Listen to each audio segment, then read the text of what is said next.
Gli ho detto: Silvio, hai vinto la lotteria di Capodanno con 2 mesi di anticipo. Un entusiasmo incontenibile sulla sponda dei fedelissimi per una svolta vincente. Ne ha convinto Simone Furlan, imprenditore padovano, fondatore dell'esercito di Silvio, secondo cui il Cavaliere ha finalmente fatto chiarezza e prevede nella nuova Forza Italia un grande spazio per il ricambio generazionale. Ma ci sono voci, sempre con l'inconfondibile accento veneto, che oggi parlano in tutt'altro senso.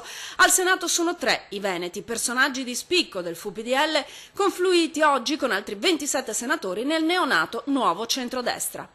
Noi intendiamo con quella parte moderata del Paese dare un'opportunità, una nuova offerta, ovviamente dentro il mondo del centrodestra. Un rebus che al momento getta nel caos soprattutto i livelli locali del partito. Non tutti prenderanno una posizione immediatamente, penso che nel giro di una quindicina di giorni capiremo dove si posizioneranno i nostri sindaci.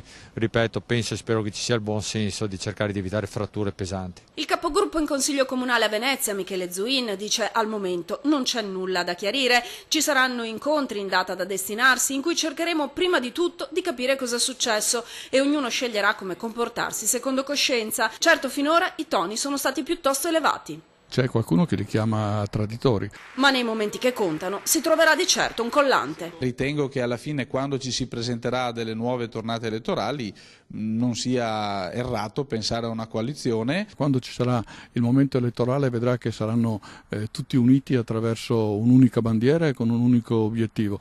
Questo rende molto più forte il centrodestra rispetto al centrosinistra.